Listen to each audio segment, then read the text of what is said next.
Bueno, buenos días. Vamos a hacer revisión el día de hoy del estado hiperosmolar hiperglucémico y vamos a darle un enfoque práctico en cuanto al diagnóstico y al manejo. Mi nombre es Odin Torres, soy residente de segundo año de medicina interna de la Universidad Libre Seccional Barranquilla. Empezaremos por darle una definición a las crisis hiperglicémicas. eh, Iremos abordando las causas precipitantes, sus manifestaciones clínicas, los criterios diagnósticos, claramente el diagnóstico diferencial, su enfoque, el tratamiento y por último unas conclusiones. Entonces, empezamos con las definiciones. La cetoacidosis diabética se define como un estado de hiperglucemia con acidosis metabólica y cetonemia. En cuanto a la cetoacidosis diabética euglicémica, estamos frente a una acidosis metabólica con cetonemia, pero con unos niveles de glucemia menor a 200 miligramos por decilitro. El estado hiperosmolar hiperglucémico se define como un estado de hiperglucemia grave e hiperosmolaridad, pero sin cetosis o en su defecto con muy pocas cantidades de cetonas en sangre.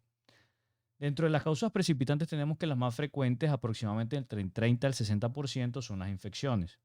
De esas infecciones encontramos, por ejemplo, la neumonía adquirida en la comunidad o las infecciones de piel y tejidos blandos como las causas más frecuentes. También podemos encontrar el estado hiperosmolar hiperglucémico como la presentación inicial de una diabetes mellitus entre un 20 a un 25% de los casos. Además de eso, eventos cardiovasculares importantes como un infarto o al miocardio o un evento cerebrovascular o enfermedades con alta respuesta inflamatoria como por ejemplo una pancreatitis aguda o desórdenes hormonales como una tirotoxicosis en aproximadamente un 10 al 15% de los casos. La omisión del tratamiento, ya sea por omisión de la terapia con insulina o la omisión de la terapia con antidiabéticos orales, también es una de las causas precipitantes del estado hiperosmolar hiperglucémico. Y dentro de los medicamentos, que es menos del 10% de los casos, encontramos, por ejemplo, los glucocorticoides, pero además de eso también podemos encontrar medicamentos antihipertensivos como los diuréticos tiazídicos. Las manifestaciones clínicas del estado hiperosmolar hiperglucémico son un poco más notorias que en cuanto a la cetoacidosis diabética. Por ejemplo, encontraremos más poliuria, más polidipsia, encontraremos, por ejemplo, también alteraciones visuales como visión borrosa, pero lo que más caracteriza al estado hiperosmolar hiperglucémico es la alteración progresiva del estado mental. Esa alteración progresiva por lo general entre unos días e incluso semanas, y teniendo en cuenta la mayor cantidad de déficit de agua, encontramos también ortostatismo e incluso el paciente puede provocar estado de choque en algunos casos. Y siempre hay que tener en cuenta que todos estos pacientes pueden presentar sintomatología adicional, por ejemplo, si tienen una infección concomitante o una enfermedad aguda. Dentro de los criterios diagnósticos, tenemos que empezar a diferenciar entre la cetoacidosis diabética y el estado hiperosmolar.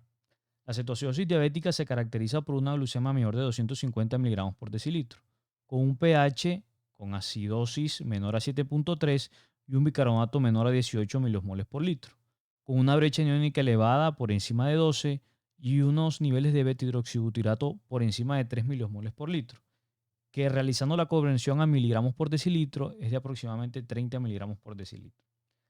La cetoacidosis diabética euglicémica encontramos estas mismas características con acidosis metabólica, con una brecha iónica elevada, pero encontramos una glucemia por debajo de 200 miligramos por decilitro y frecuentemente asociada al uso, por ejemplo, de inhibidores del cotransporte de sodio glucosa tipo 2. El estado hiperosmolar hiperglucémico encontramos una hiperglucemia grave por encima de 600 miligramos por decilitro y con una osmolaridad efectiva de 320 milimoles por kilo. Un pH que usualmente está por encima de 7,3, una muy poca cantidad de beta-hidroxibutirato en sangre o en su defecto sin hallazgo de esta, y una brecha aniónica que por lo general o usualmente está por debajo de 12. En cuanto a manifestaciones clínicas, la sintomatología gastrointestinal, como por ejemplo las náuseas, los vómitos, el dolor abdominal y la anorexia, es mucho más frecuente en el paciente con cetoacidosis. Mientras que en el estado hiperosmolar no cetóxico no se encuentra. Sin embargo, si el paciente de forma concomitante presenta, por ejemplo, una infección gastrointestinal, podemos encontrar esta sintomatología dentro del espectro clínico del estado hiperosmolar.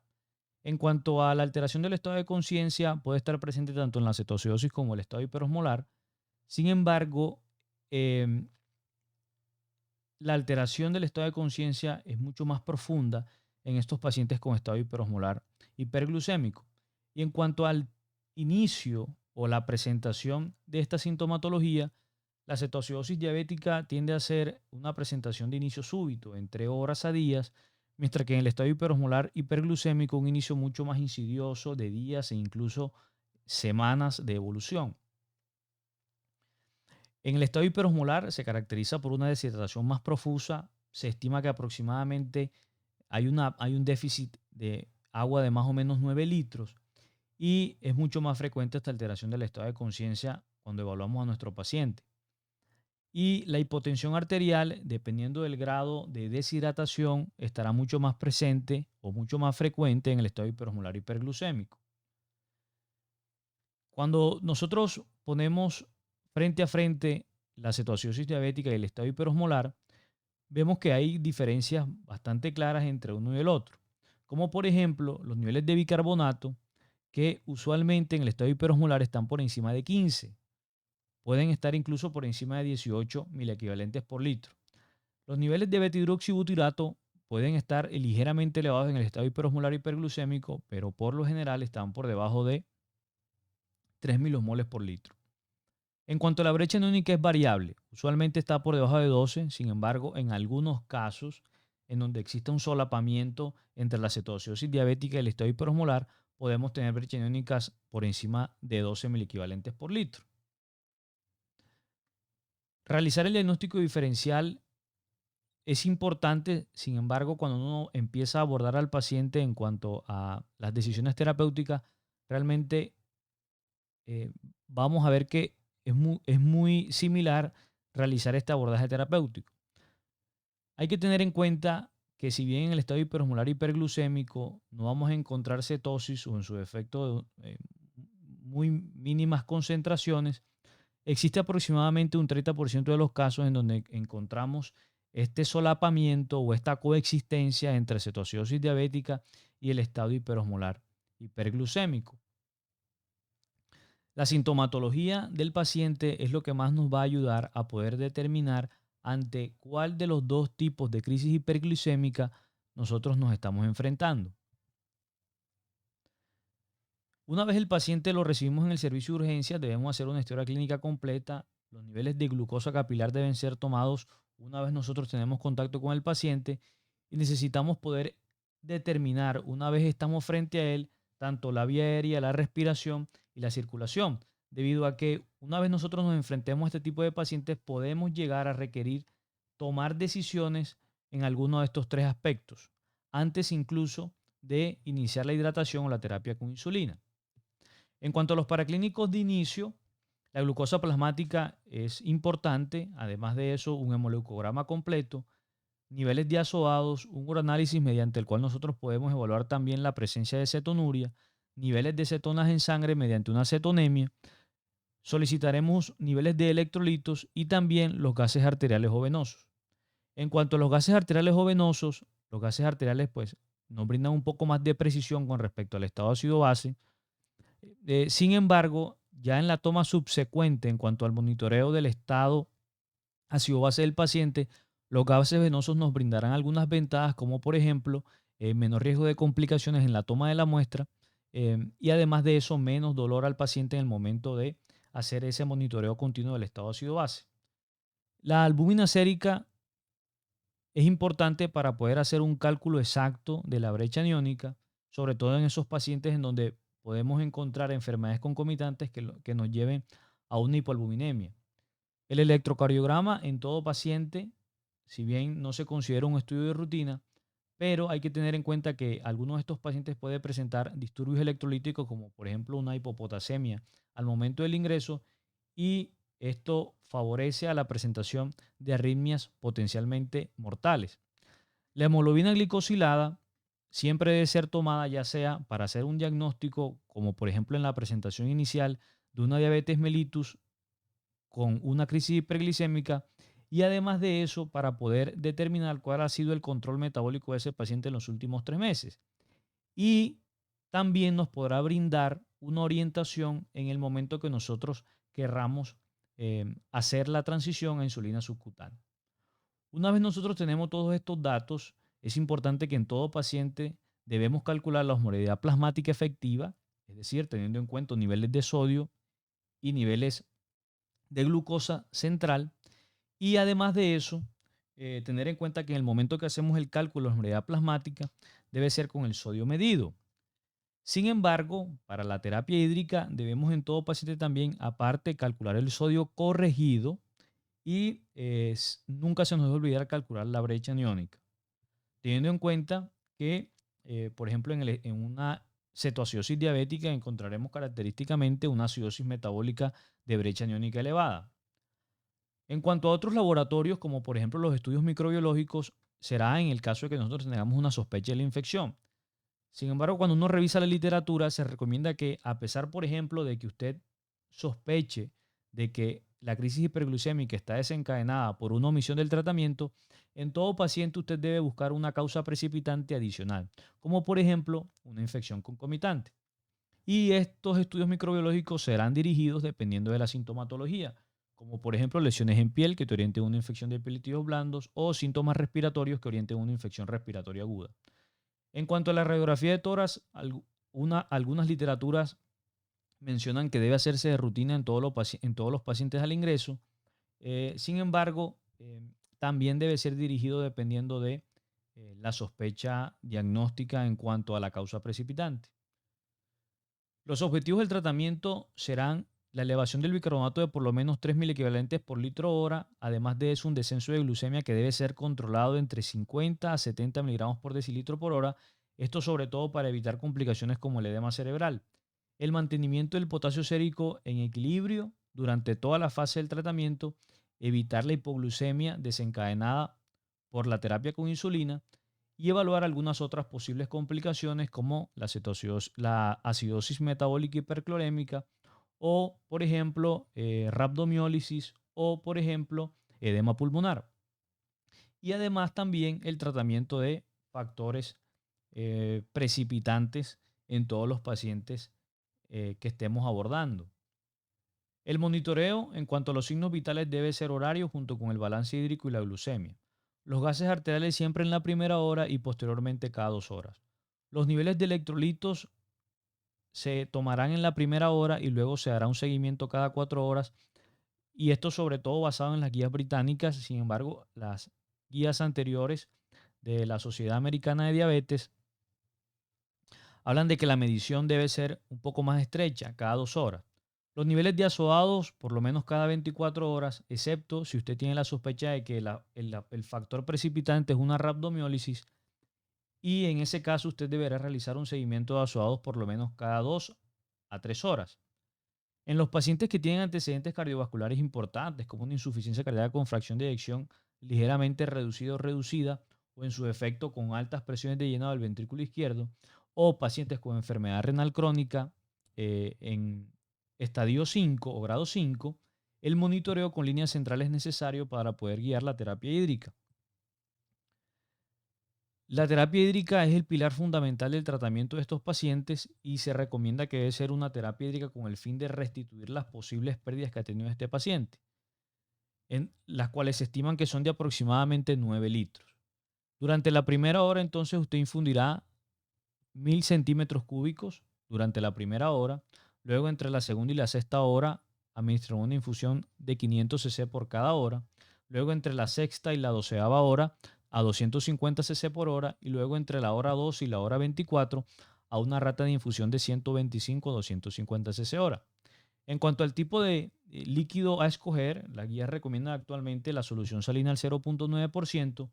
Sin embargo, si usted a ese paciente le realiza un sodio corregido y se encuentra en valores normales o en su defecto elevado, es decir, por encima de 135 equivalentes por litro, el líquido a elección sería la solución salina al 0.45%.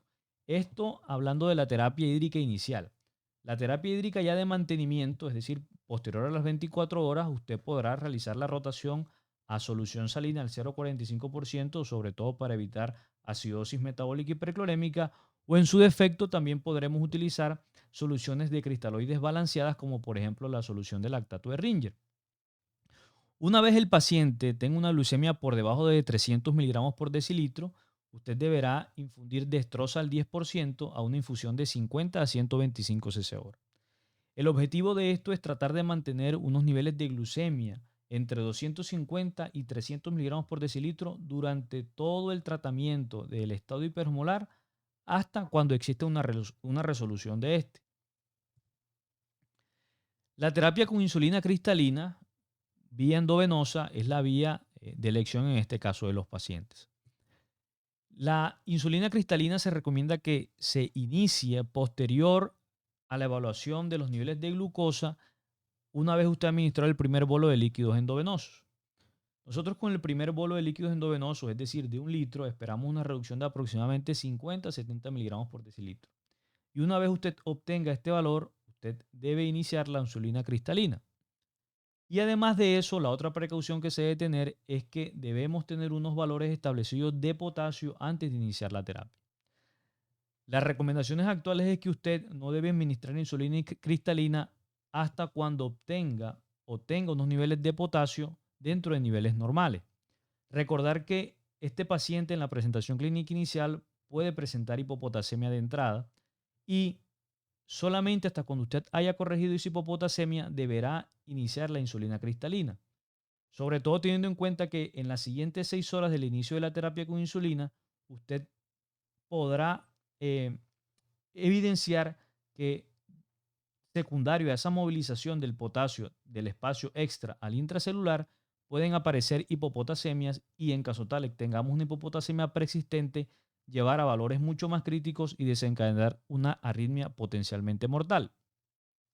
En cuanto al inicio de la dosis, realmente no hay una dosis precisa en cuanto a las recomendaciones para el inicio de la terapia con insulina en el escenario del estado hiperosmolar hiperglucémico, pero las guías lo que nos recomiendan es iniciar una dosis de 0,05 a 0,1 unidades por kilo hora. Sin embargo, ustedes revisarán que en la Asociación Americana de Diabetes, ellos no hacen discriminación con respecto a la diferencia en cuanto al inicio de la dosis, ya sea para cetoacidosis diabética o estado hiperosmolar hiperglucémico. Y esta precaución que tienen las guías británicas de iniciar una dosis de 0,05 es con el fin de mantener un descenso gradual y estable en los niveles de glucemia y con esto evitar complicaciones como el edema cerebral o en su defecto hipoglucemia. Y el objetivo será, como se mencionó, mantener niveles de glucemia entre 250 y 300 miligramos por decilitro. Una vez que usted tenga estos valores menores a 300 miligramos por decilitro, se recomienda reducir a la mitad la infusión de insulina a la que usted viene administrando. Y la glucemia no debe en ningún momento de la terapia con insulina estar por debajo de los 180 miligramos por decilitro, sobre todo en las primeras 24 horas. Teniendo en cuenta la gran posibilidad de que estemos frente a una hipopotasemia en el momento del abordaje inicial, tendremos entonces que establecer cuáles son estos niveles de potasio al inicio y también en las horas siguientes durante la terapia hídrica y la terapia con insulina. Las recomendaciones actuales es que si usted tiene una hipopotasemia por debajo de 3,5, deberá añadir por lo menos 40 mil equivalentes por cada litro de solución. Si tenemos unos valores entre 3,5 y 5,5, usted deberá administrar aproximadamente 40 mil equivalentes por litro, aunque también se recomienda una infusión de por lo menos de 20 a 40 mil equivalentes por cada litro de solución. Si por el contrario nos enfrentamos ante una hipercalemia por encima de 5,5, la recomendación es que usted no añada potasio, excepto que existe una variabilidad de estos valores hacia niveles más bajos en los controles subsiguientes. Y es importante que en el momento que usted utilice el potasio debe comprobar la diuresis. Y si, por ejemplo, estamos frente a un paciente con enfermedad renal crónica o oligoanúrica, se recomienda que las dosis de estas infusiones de potasio se reduzcan a la mitad y además de eso se haga un monitoreo más estricto de los niveles de potasio, dado el alto riesgo de hipercalemia iatrogénica por la infusión. Los criterios de resolución del estado hiperosmolario hiperglucémico son cuando nosotros tengamos un paciente con osmolaridad plasmática menor a 315, una glucemia menor de 250, el paciente tenga recuperación del estado mental y además de eso tenga tolerancia a la vía oral. Y en este momento es donde nosotros tomaremos la decisión de realizar la transición de insulina endovenosa a insulina subcutánea. Y se prefiere el esquema basal bolo, excepto, por ejemplo, pacientes que tengan mayor riesgo de desencadenar una hipoglicemia, aquellos pacientes con mayor sensibilidad a la insulina, como por ejemplo los pacientes ancianos o los pacientes con enfermedad renal crónica, en donde se recomienda un inicio con esquema basal. Lo mismo sucede con la dosis que nosotros vamos a iniciar, que también dependerá de los niveles de hemoglobina glicada obtenidos al ingreso. Podemos utilizar una dosis basal bolo de 0.3 a 0.5 unidades por kilo de peso, pero en esos pacientes que tengamos una hemoglobina glicada de ingreso menor a 8.5%, nosotros podremos utilizar un esquema basal solamente de 0.1 a 0.3 unidades por kilo para dosis total de insulina diaria. Además de eso, hay que tener en cuenta que la infusión de insulina endovenosa solamente se deberá suspender 1 hora después de la primera dosis de insulina subcutánea. Esto con el fin de darle tiempo a que la insulina subcutánea inicie su acción y evitar así la hiperglucemia de rebote. Y además de eso, hay que coordinar con el equipo de enfermería esta transición acorde con la alimentación que el paciente esté recibiendo. En cuanto a las complicaciones, encontramos la hipoglucemia secundario a esa infusión de insulina endovenosa, también la hipopotasemia por la movilización del potasio del espacio extra al intracelular, el edema cerebral, que si bien ocurre en menos del 1% de los casos, puede aparecer sobre todo en esos pacientes en donde nosotros realizamos una reducción más de 80 miligramos por decilitro por hora de los niveles de glucosa plasmática. El edema pulmonar, teniendo en cuenta que hay que realizar una reanimación hídrica importante.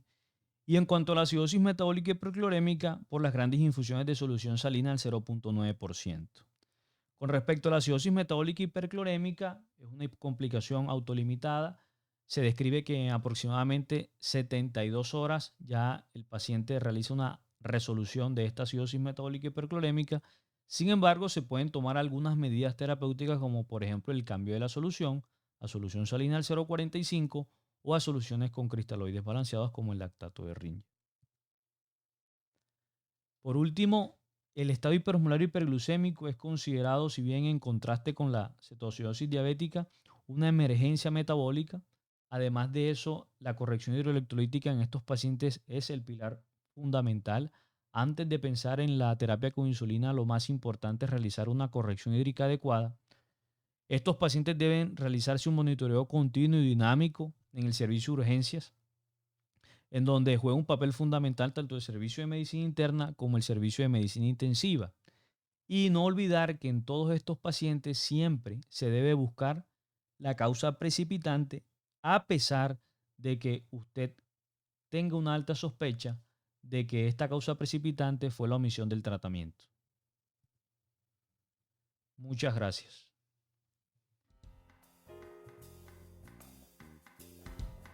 Muchas gracias por escucharnos y seguirnos. Somos el programa de Medicina Interna de la Universidad Libre de Colombia, seccional Barranquilla.